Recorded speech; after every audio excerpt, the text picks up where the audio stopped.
Queridos amigos, sejam bem-vindos ao canal Videira Espírita. Meu nome é Cristina Brito e este é o programa Gotas do Evangelho. Juntos aqui, vemos as mensagens do Espírito Emmanuel recebidas pela mediunidade de Chico Xavier e reunidas no livro Caminho, Verdade e Vida, publicado pela Federação Espírita Brasileira. Antes de começarmos a mensagem de hoje, lembrando aos amigos, por favor, que ainda não se inscreveram no canal Videira Espírita do YouTube, que possam fazê-lo, acionar o sininho para receberem as notificações diárias das postagens, porque o nosso programa é diário, e também, gostando do vídeo, por favor, curtam, acionem aquela mãozinha que fica azulzinha, que é a mãozinha que diz sim, gostei. Recomendo que o YouTube possa também recomendar a outras pessoas que buscam o mesmo tipo de conteúdo. É para isso realmente que serve e tem essa utilidade de ajudar na divulgação. Então, sempre agradecemos. Nossa mensagem de hoje é a de número 89.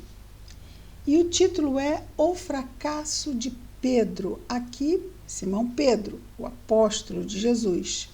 Aquele que Jesus delegou a tarefa, não é, de estar à frente dos trabalhos, e ele então instituiu a Casa do Caminho, que era a sua própria residência, que acabou se tornando um centro de cuidados aos sofredores, aos doentes, ali na Casa do Caminho. Isso contado no livro Atos dos Apóstolos do Novo Testamento. Mas o versículo que Emmanuel retira não é de Atos dos Apóstolos. Está em Mateus, na narrativa de Mateus. E nessa narrativa, no versículo 58 do capítulo 26, Jesus havia sido preso após ter sido entregue por Judas aos guardas que o levaram. Temos que no versículo 58 do capítulo 26 de Mateus, Mateus narra: E Pedro o seguiu, Jesus preso, não é? Pedro o seguiu de longe, até ao pátio do sumo sacerdote, para onde Jesus foi levado em primeira instância. E entrando, Pedro entrou no pátio, assentou-se entre os criados para ver o fim. Essa narração de Mateus, bem doído, né? Nós ouvirmos isso.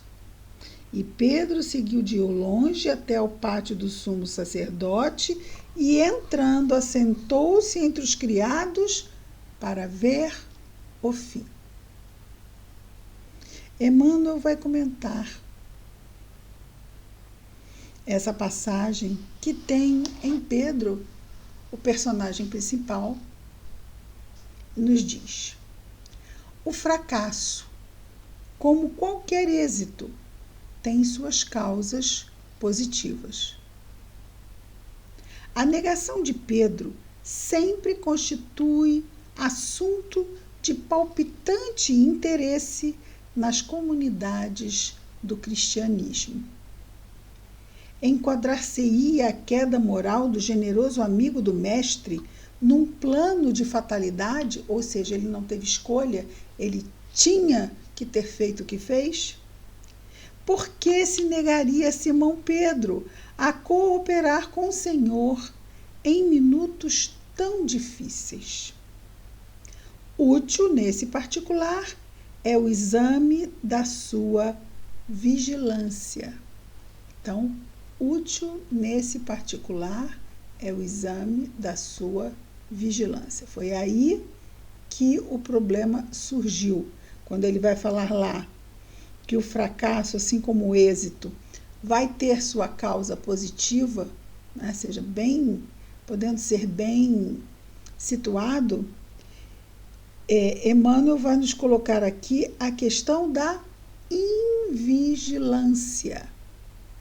Não é que Pedro não amasse Jesus, não é que ele quisesse de todo o coração, não é que ele não soubesse qual era a melhor coisa a fazer ali.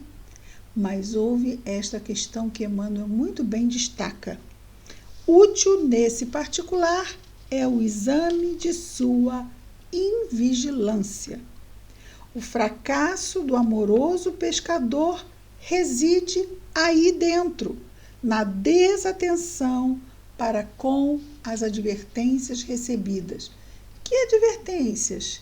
Jesus havia dito a Pedro que antes que o galo cantasse, ele, Pedro, o negaria a Jesus 3 vezes.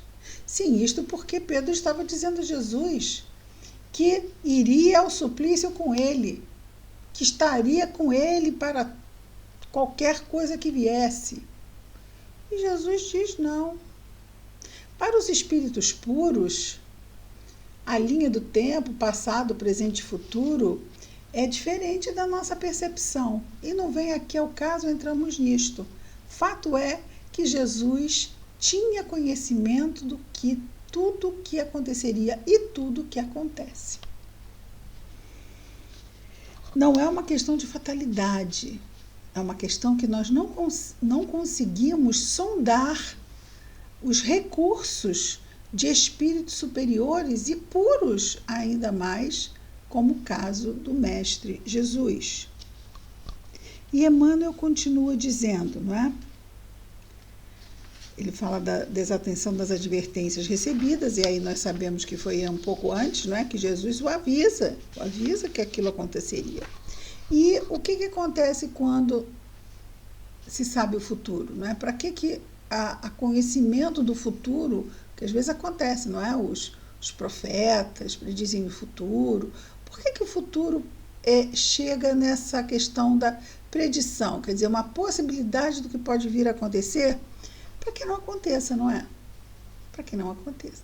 Porque geralmente essas predições, elas se ligam a coisas ruins que vão acontecer. E, sendo assim, há a possibilidade de que a gente não deixe que isso aconteça. Mas acontece. Que é a nossa fraqueza. Tanto acontece, né? É a nossa fraqueza que faz com que essas coisas realmente acabem sendo tidas como escolhas pela nossa imperfeição. A natureza não dá saltos, então nós somos muito previsíveis. Podemos, às vezes, nos surpreender, mas aqueles que nos acompanham, que nos secundam, que são os cuidadores e mentores dos nossos caminhos, eles sabem o quanto por cento das nossas tendências ainda dominam as nossas escolhas. Nós precisamos ter mais consciência disso. Daí a importância, eu creio, também dessa mensagem, para que a gente tenha uma maior consciência das nossas limitações, a fim de que elas não nos sejam realmente pedras de tropeço na hora em que a providência enviar as nossas provas e as nossas expiações. E se eu cair? Se cairmos, amigos, caímos, vamos levantar e seguir adiante. Não é algo que não possa acontecer de jeito nenhum. Vai acontecer. Nós ainda vamos errar, ainda vamos cair em coisas óbvias em que a gente diz, não vou fazer de novo, não vou falar isso de novo, não vou pensar isso de novo. E quando a gente vê, a gente está fazendo, a gente está sentindo, a gente está pensando. O importante é que a gente vigie. Vigie, ele fala da invigilância aqui. Vigie. Porque quando a gente vigia, que começa a ir no desvio, a gente tem então tempo para quê?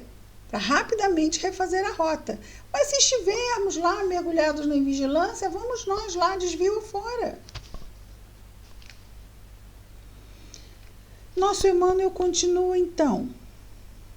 Grande número de discípulos modernos, nós, não é? Participam das mesmas negações, em razão de continuarem desatentos. Ah, eu não. Somos espíritos imperfeitos ainda, não é? Nós sabemos, cada um de nós, a gente sabe exatamente naqueles pontinhos onde a gente tende a ser desatento. É claro que onde eu sou desatento, o outro já está atento. Onde eu já estou atento, o outro ainda está desatento. Não é?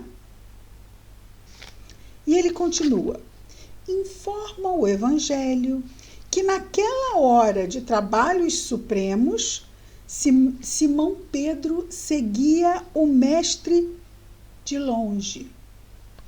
Ficou no pátio do sumo sacerdote, ou seja, no pátio daquele que estava visando apenas os interesses mundanos. Por isso Jesus foi morto, porque ele ameaçava aqueles que detinham o poder mundano, que achavam que Jesus estava querendo o lugar deles. Então Jesus passou a ser uma ameaça. Tinha que ser eliminado. Na mente de muitas pessoas, ainda é assim que é. 2000 anos depois. Infelizmente, nós sabemos disso. Então, Pedro seguia o mestre de longe. Ficou no pátio do sumo sacerdote e assentou-se entre os seus criados para ver o fim. Tudo isso entre aspas, porque ele está repetindo aqui as palavras do versículo.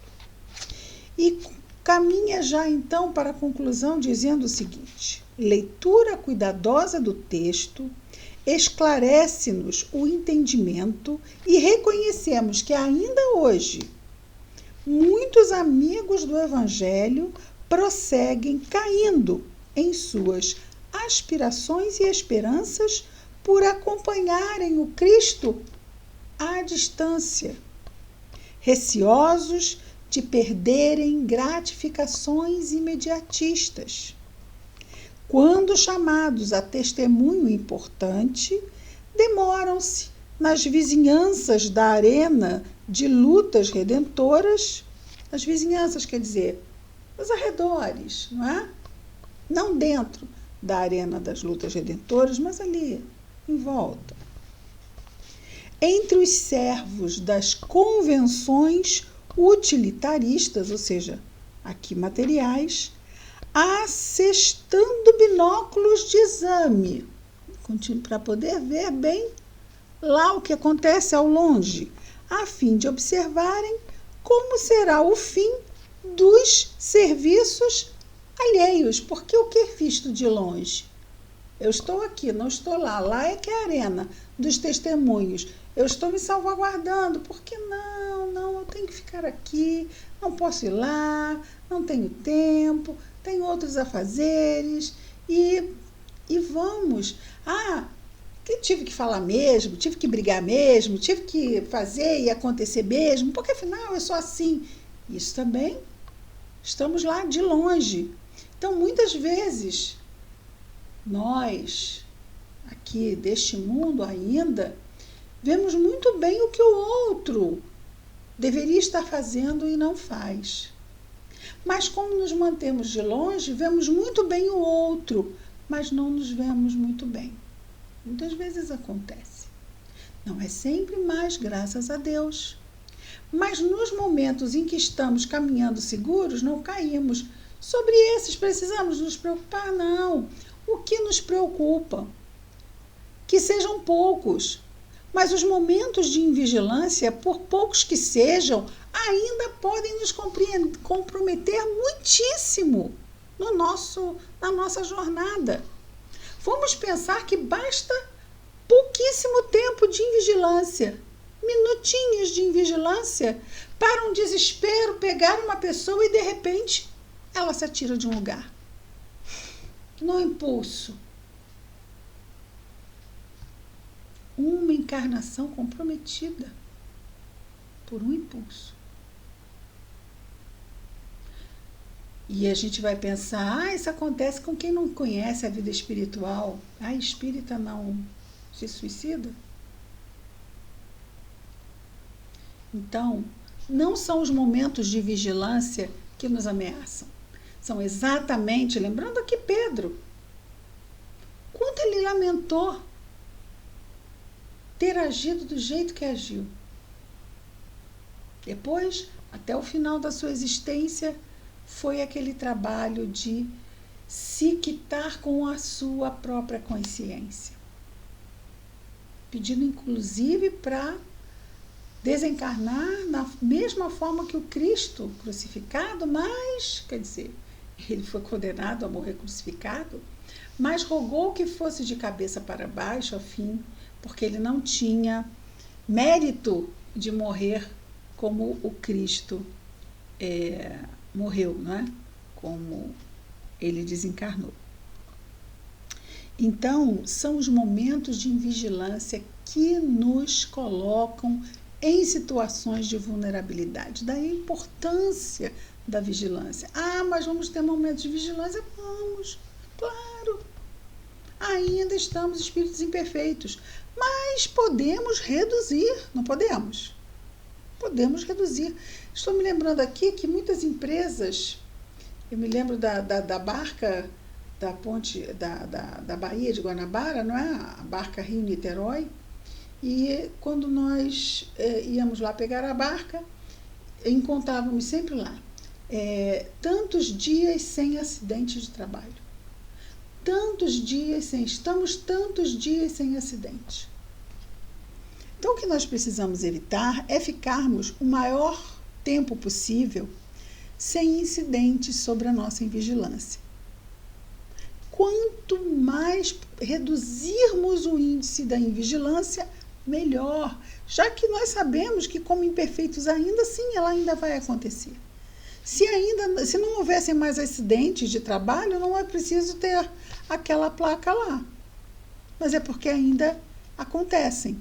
Então, é para que as pessoas fiquem atentas, para que aquele número continue subindo. Aquilo é um lembrete. Eu preciso ficar vigilante sobre acidentes de trabalho. E nós também precisamos ficar vigilantes a cada dia. É um compromisso que podemos assumir conosco. Quem vai ganhar com isto? Nós mesmos, não é? E o nosso Emmanuel continua dizendo, agora, concluindo, todos os aprendizes nessas condições, quais condições? Esses que não querem entrar muito no que vieram fazer aqui, que ficam colocando desculpismos, não deu por causa disso, não por causa disso, não, porque eu sou assim mesmo, meu pai já era assim, então é de família. Oi? Não existe genética para temperamento, certo? A não ser que seja uma doença mental. Temperamento, não. Muitas vezes somos parecidos nos grupos familiares porque somos de grupos espirituais que estão há muito tempo juntos, que estamos há muito tempo juntos. Isso é interessante. Então, todos os aprendizes nessas condições de invigilância, naturalmente, fracassarão e chorarão amargamente. Então, vejamos, eu não posso impedir o passarinho de pousar na minha cabeça, mas posso impedir ele de fazer um ninho. Eu não posso impedir que eu vá errar, que eu entre no desvio, pois ainda sou imperfeito, ainda estou imperfeito. Mas eu posso me manter vigilante para, assim que eu entrar no desvio, assim que eu perceber meu erro, eu corrija a minha rota. Eu volte o mais rápido possível e não fique ali na invigilância, indo desvio afora e indo erro afora. Fazendo que, com o tempo, o erro repetido, cria muitas vezes até condicionamentos mentais nesse sentido. Então, precisamos ter muita atenção. Quando está lá no Livro dos Espíritos, conhece-te a ti mesmo, é preciso que nos conheçamos exatamente porque os nossos pontos fracos, eles nos ameaçam. Os pontos fortes não, os pontos fortes não nos ameaçam. Mas nós precisamos conhecer nossos pontos fracos, porque é aí que podemos cair. Vigiai e orai, para que não entreis em tentação. O que é tentação? São as fraquezas, são os calcanhares de Aquiles. É ali que a gente cai. Se é na irritabilidade, é ali. Se é no rancor, é ali. Se é na intempestividade, se é na mágoa, na tristeza, no queixume.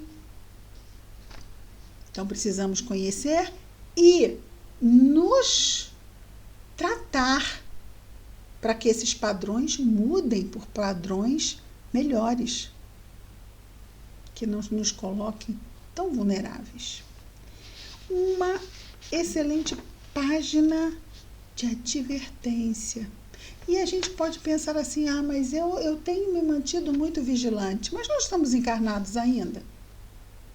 No livro Nos Domínios da Mediunidade, que fala sobre alguns trabalhos mediúnicos e alguns médiuns, um mentor diz o seguinte, que o jornadeiro, aquele que faz a jornada, o caminheiro, aquele que faz a caminhada, pode cair no último quilômetro do caminho. Ou seja, se nós não desencarnamos ainda, nós podemos cair sim. Só aquele que desencarnou e foi muito bem, ótimo, então esse já fechou. Mas nós não fechamos ainda. Nós ainda estamos na caminhada. E isso é uma advertência importante. O caminheiro pode cair no último quilômetro do caminho. E nós ainda não estamos no nosso último quilômetro. Acho que não é? Poderíamos estar, mas a princípio não. Mas precisamos tomar cuidado, então, porque podemos cair, não é? Vigilância. Orar, vigiar, começa em vigiar e orar, para não entrarmos em tentação. E por que não orar e vigiar? Um companheiro de São Paulo, o Emanuel Cristiano, médium, uma vez ele disse que se nós não vigiarmos antes de orarmos, como é que vamos saber o que vamos pedir? Então é importante vigiar, para que a nossa oração seja uma oração cabível, sensata, dentro realmente do que a gente precisa e necessita. Muito boa essa observação também, não é? É isso, queridos amigos. Vamos orar? Querido Mestre Jesus, obrigado, Senhor, por mais este dia. Obrigado, Senhor, pela nossa encarnação e pelas oportunidades que recebemos, a fim de que ao final desta jornada possamos estar satisfeitos, Senhor, com o que aqui realizamos em mais esta encarnação. Ajuda-nos, Senhor, a cada dia estarmos vigilantes, que possamos, Senhor Jesus, nos lembrar da prece, nos lembrarmos de estarmos atentos e próximos a Ti. Abençoa-nos, Senhor, abençoa o nosso anjo guardião e a nossa ligação com Ele. Abençoa ainda, Senhor Jesus, os nossos lares, os nossos familiares encarnados e desencarnados, mas também, Senhor, abençoa a todo o nosso irmão de humanidade, em especial os nossos irmãos, aonde quer que se encontrem, que estejam em sofrimento. Abençoa-os, Senhor Jesus, assim como a todos nós. Obrigado, Senhor. Graças a Deus.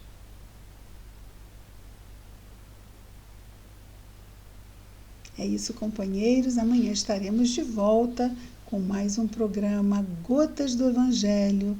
Muita paz a todos.